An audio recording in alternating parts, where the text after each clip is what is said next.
মাথার তো আমি তুলা দিই ربنا ظلمنا أنفسنا وإن لم تغفر لنا وترحمنا لنكونن من الخاسرين একটা খাল খনন, এই খাল খনন নিয়ে যখন আমাদের বিএনপির প্রতিষ্ঠাতা বাংলাদেশের প্রথম রাষ্ট্রপতি শহীদ প্রেসিডেন্ট জিয়াউর রহমান খাল খনন 19 দফার একটা দফা ছিল খাল খনন, এই খাল খনন নিয়ে তখন কিন্তু বাংলাদেশের মানুষ বা চিন্তাই করতে পারে খাল খনন কি একটা বিষয়। নিজে উনি কুদাল হাতে নিয়ে যেভাবে আজকে করলাম ওইটি তখনই নিজে কুদাল হাতে নিয়ে খাল খনন করেছিলেন। আজকে বাংলাদেশের প্রত্যেকটি নাগরিক তিলে তিলে বুঝতে পেরেছে খাল খনন কতটুকু ইম্পর্টেন্ট ছিল। আজকে বাংলাদেশের জন্য খাল খনন একটা ইম্পর্টেন্ট অতি গুরুত্বপূর্ণ হয়ে উঠেছে। তাই আমরা শান্তিগঞ্জ থেকে শুরু করলাম।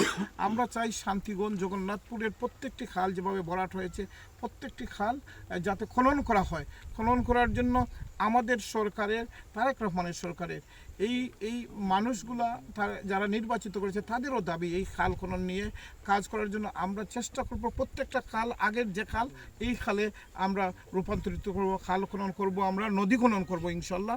এবং আপনাদের সহযোগিতা লাগবে, যেভাবে আন্তরিকভাবে আজকে আপনারা এসেছেন এবং সাংবাদিক বন্ধুরা আপনাদেরও সহযোগিতা লাগবে। আপনারা অনেক খাল খনন করতে অনেক বাধা পেতে হবে ভবিষ্যতে, হয়তো বা যারা খাল খনন করে দখল করে নিয়েছে ওইখান থেকে আমরা বের করে নিয়ে আসতে হবে। আমাদের খাল আগের ওই নদী নালা খাল দেখতে চাই, সুন্দর খাল দেখতে চাই, আমরা খাল খনন করব। আমি বাংলাদেশের নবনির্বাচিত প্রধানমন্ত্রী, অত্যন্ত জনপ্রিয় প্রধানমন্ত্রী তারেক রহমানের এই কর্মসূচি যে এটা মেইন প্রায়োরিটি, এটাকে আমরা আজকে শুরু করলাম। আল্লাহ রহমতে আমরা জগন্নাথপুর শান্তিগঞ্জ প্রত্যেকটি খালকে আমরা খনন করবো ইনশাআল্লাহ। সবাই